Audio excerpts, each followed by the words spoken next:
Depression और मनोवैज्ञानिक परिस्थितियां लोगों को आत्महत्या करने के आखिरी कदम तक ले जा सकती है।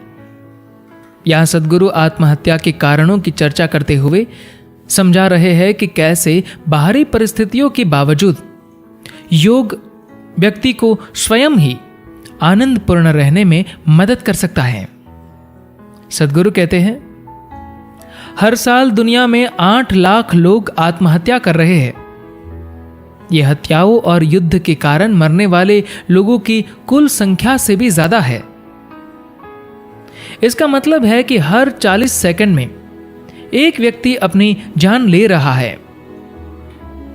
लेकिन जब ऐसा कोई व्यक्ति जिसे आप जानते हो या फिर जो समाज में लोकप्रिय या महत्वपूर्ण हो ऐसा करता है, तभी हम इस बात पर ध्यान देते हैं।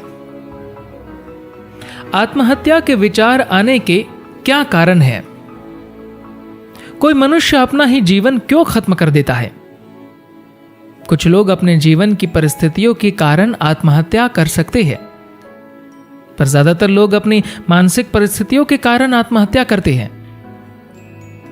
हमारी शिक्षा व्यवस्था में हमने ऐसा कुछ नहीं रखा है जो हमें हमारे शारीरिक और मनोवैज्ञानिक ढांचे को संभालना सिखाए। ज्यादातर मनुष्यों को यह नहीं सिखाया गया है कि वे अपनी बुद्धिमत्ता को कैसे संभालें। आपके पास जितना दिमाग है उसका सिर्फ आधा होता तो आपको कोई मानसिक बीमारी न होती। अब आपके पास एक खास स्तर की बुद्धिमत्ता है, पर न तो आपको कोई प्रशिक्षण दिया गया है, नहीं आप ऐसी सामाजिक परिस्थितियों में रहते हैं जहां आपको यह सिखाया गया हो कि अपने खुशहाली के लिए अपनी बुद्धिमत्ता का उपयोग कैसे करें। तो आपकी अपनी ही बुद्धिमत्ता आपके खिलाफ जा रही है। आपको परिस्थितियां इतनी खराब लगने लगती है कि आत्महत्या के सिवा कोई चारा नजर नहीं आता, और इसकी वजह से लोग आत्महत्या का कदम उठाते हैं।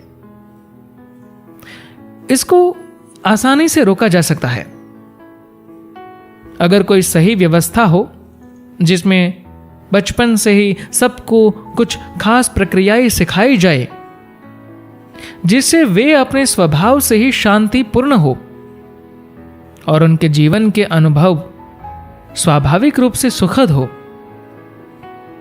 जब वे अपने स्वभाव से ही शांतिपूर्ण हो जाएंगे तो फिर कोई अपनी ही जान क्यों लेगा? कोई डिप्रेस्ड क्यों रहेगा? डिप्रेशन का मतलब सिर्फ जिसे मेडिकल आधार पर डिप्रेशन कहते हैं वही नहीं है। आज आपके जीवन के साथ अगर कोई 2 बातें भी गलत हो जाती है तो आप हल्के से डिप्रेशन में आ ही जाते हैं। मुझे लगता है कि अधिकतर लोग कभी ना कभी जीवन की किसी परिस्थिति के कारण डिप्रेशन में आना शुरू हो जाते हैं, पर कुछ ही घंटों में वे अपने आप को इसमें से बाहर निकाल लेते हैं।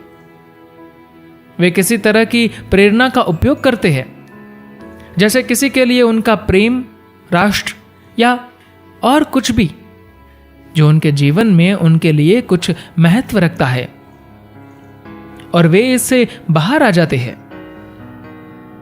या तो आप खुद ही सोच विचार करके इसमें से बाहर आते हैं, या फिर अपने किसी दोस्त को, परिवार में किसी को बताते हैं जो आपके साथ बात करके आपको इसमें से बाहर निकालते हैं। अगर ऐसा कोई नहीं है तो आप किसी पेशेवर सलाहकार की मदद लेते हैं। अगर डिप्रेशन से बाहर आने का रास्ता नहीं होता तो कोई मनोवैज्ञानिक क्यों आपके साथ बैठकर घंटों बात करेगा? स्पष्ट है कि वे जानते हैं कि वे आपसे बात करके आपको इससे बाहर निकाल सकते हैं, नहीं तो फिर दवाओं की मदद लेनी पड़ती है। जब बात दवाओं यानी रसायनों की आती है तो हमारा मनुष्य शरीर इस धरती पर सबसे ज्यादा जटिल पर प्रभावशाली रासायनिक कारखाना है। सवाल यही है कि आप इस रासायनिक कारखाने के बढ़िया मैनेजर है या बेकार मैनेजर है। योग का मतलब यह है कि आप अपने खुद के रासायनिक कारखाने के कुशल मैनेजर हैं। इसमें कोई संदेह नहीं है कि योग का फायदा लाखों लोगों ने लिया है। हमारे पास अनुभवों का पर्याप्त डेटा है जिसे हम जानते हैं कि यह काम करता है।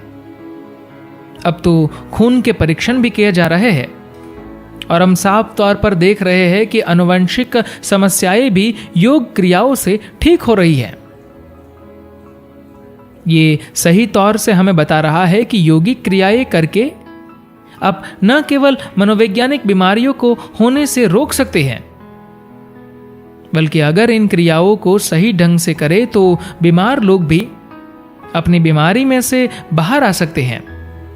एक ही समस्या है कि जब कोई मानसिक डिप्रेशन की अवस्था में हो तो उनसे योगिक क्रियाएं करवा पाना ही एक बहुत बड़ी चुनौती है। अगर उनके साथ समर्पित लोग नहीं हैं जो उन्हें सहायता देकर ये करा सके, तो हर रोज उनसे ये करा पाना संभव नहीं होगा। मैं आपको ऐसे हजारों लोग दिखा सकता हूं जो इन क्रियाओं को करके अपनी कई तरह की मानसिक समस्याओं में से बाहर आए हैं, क्योंकि हम एक सहायक वातावरण तैयार करते हैं।